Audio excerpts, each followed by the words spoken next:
यहाँ देश के बड़े से बड़े नेता लोग आते रहे हैं, मुख्यमंत्री लोग आते रहे हैं, वो प्रधानमंत्री आते रहे हैं, और प्रधानमंत्री जी भी उस समय थोड़ा उनको समय होता तो वो भी यहाँ आते।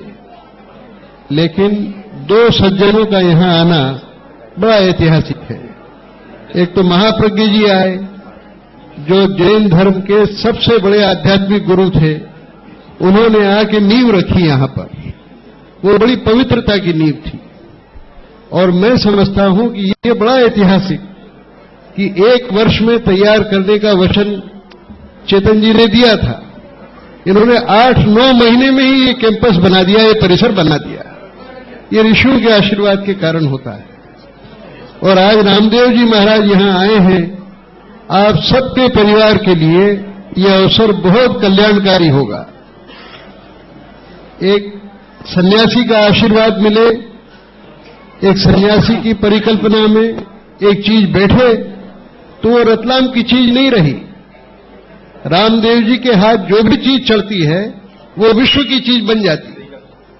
ये अहिंसा ग्राम अब रतलाम तक सीमित नहीं रहेगा, मध्य प्रदेश तक सीमित नहीं रहेगा। महाराज के सैकड़ों शिष्य ऐसे हैं कि जो अहिंसा ग्राम जैसे स्थान अपने अपने गांव और शहर में बना सकते हैं। स्वामी जी को अगर ये योजना पसंद आ गई तो मैं सच कहता हूं कि चेतन जी द्वारा शुरू किया गया है यह काम विश्व वृत्ति बन जाएगा, सारी दुनिया में फैल जाएगा। और मैंने दुनिया में गरीबी दूर करने के बहुत सारे उपायों का अध्ययन किया है। ये बड़ा एक विलक्षण प्रयोग है। ऐसा प्रयोग सारी दुनिया में आज तक किसी ने नहीं किया कि मकान बना के गरीबों को दे दे, उसमें जात, धर्म, भाषा किसी का ध्यान नहीं रखे। सब धर्मों के, सब जातियों के लोग यहां हैं। कोई ये ध्यान भी नहीं कि अपना परिचित हो, रिश्तेदार हो, उसको जबरदस्ती रख दे, ऐसा नहीं। 3-4 बाहर के लोगों को मौका दिया कि भाई तुम लोग न्यायाधीश हो, तुम लोग जज हो, तुम तय करो, और तुम जिन लोगों के 50 नाम 100 नाम तय करोगे उनको हम मकान दे देंगे। ये ऐसा प्रयोग दुनिया में कहीं नहीं हुआ है, ये पहली बार प्रयोग हुआ है और ये प्रयोग सफल हुआ। और इस प्रयोग की सफलता चेतन जी ने बताई अभी आपको कि एक भी बच्चा निरक्षर नहीं है। यहां प्रसव होते हैं युवतियों को, युवा स्त्रियों को, 100 में से 50 बच्चे मर जाते हैं। यहां एक भी नहीं किसी का निधन होता है। सब बच्चे सुरक्षित रहते हैं, सबका भोजन सुरक्षित, सबकी शिक्षा सुरक्षित। कितनी बड़ी बात है। और इससे भी बड़ी बात क्या है, इससे भी इस अहिंसा ग्राम की सफलता की सबसे बड़ी बात यह है कि 5-7 परिवारों ने कहा कि हम तो अहिंसा ग्राम छोड़ेंगे। हम कहा भाई क्या शिकायत है आपको, क्या चीज आपको यह अच्छी नहीं लगी, बताओ। चेतन जी को बताओ, बाई जी को बताओ, मेरे को बताओ, उसको ठीक करेंगे हम। बोले साहब हम जब यहां आए तो 50 रुपए रोज कमाते थे, अब हम 500 रुपए रोज कमा रहे हैं। हाँ, तो ये तो हम दूसरे भाइयों के लिए जो हमसे ज्यादा कमजोर हैं, परेशान हैं, असमर्थ हैं, ये उनके लिए छोड़ते हैं।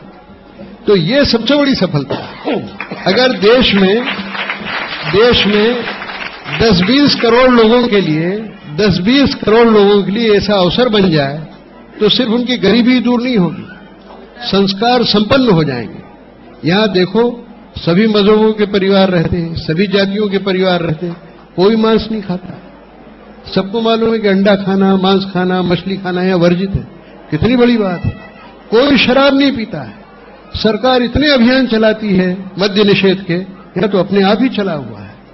धूम्रपान का भी निषेध है। और एक बहुत बढ़िया बात होती है स्वामी जी, यहां मेरे ख्याल से 19 या कितने 18 तरह के कामों की ट्रेनिंग दी जाती है। यहाँ जो महिलाएं हैं, हाँ, हैंडीक्राफ्ट वगैरह, महिलाएं बेकार नहीं बैठती हैं, यहाँ महिलाएं भी काम करती हैं। तो जो परिवार पहले सिर्फ 50 रुपया रोज कमाता है, अब 500 रुपया रोज कमाता है। हिंदुस्तान में ये सबसे आवश्यक काम है कि लोगों को वोकेशनल ट्रेनिंग दी जाए, काम धंधों की प्रशिक्षण दिया जाए। वो प्रशिक्षण यहां दिया जाता है, संस्कार बनाए जाते हैं, प्रशिक्षण दिया जाता है, गरीबी दूर की जाती है। और क्या चाहिए। ये 21वीं सदी की महाशक्ति बनाने का नक्शा है। भारत को महाशक्ति अगर हमें बनाना है तो ये काम करना पड़ेगा। और देखो स्वामी रामदेव जी महाराज सिर्फ ये कोरे सन्यासी नहीं है, जैसे सन्यासी लोग अपने होते हैं। वो क्या करते हैं, उनकी पूजा करो, उनकी आरती उतारो, पांव छुओ और माल मत्ता खिलाओ, और कितने मोटे मोटे हो जाते हैं हमारे सन्यासी हैं। बस यही सन्यासी लोग करते हैं। ये महाराज ऐसे सन्यासी नहीं, हम तो गृहस्थों के इनसे ज्यादा मोटे हैं। हाँ, ये सन्यासी कैसे हैं, पूरे संसार का, पूरे देश का रूपांतरण करना है, पूरे देश को बदलना है। ये भारत को महाशक्ति बनाना चाहते हैं। जो पूरा आर्याना है, ईरान से लेके बर्मा तक और मालदीव से लेके तिब्बत तक, उस पूरे आर्याना को एक करना चाहते हैं। वो बृहद आर्यावर्त की एक शक्ति कायम करना चाहते हैं, भारत को महाशक्ति बनाना चाहते हैं। और महाशक्ति कोई देश तब तक नहीं बनता है जब तक कि वहां लोग सब समृद्ध नहीं हो। जिस देश में गरीब हो 90-90 करोड़ लोग गरीब, वो देश समृद्ध कैसे होगा, वो महाशक्ति कैसे होगा। तो ये जो कश्यप जी ने अभियान चलाया है, इस देश को महाशक्ति बनाने का अभियान चलाया है, इसको पूर्ण रूप हम सब लोगों को मिलकर देना है। और स्वामी जी महाराज जब नेतृत्व करेंगे, स्वामी जी महाराज के नेतृत्व में जब ये काम होगा, तो आप देखिए कि पूरा 21वीं शताब्दी का भारत विश्व का सिरमौर बन जाएगा। इसलिए ये आज बहुत ऐतिहासिक दिन है कि स्वामी जी महाराज यहां पधारे हैं। मैं सबको बधाई देता हूं, आप लोगों को।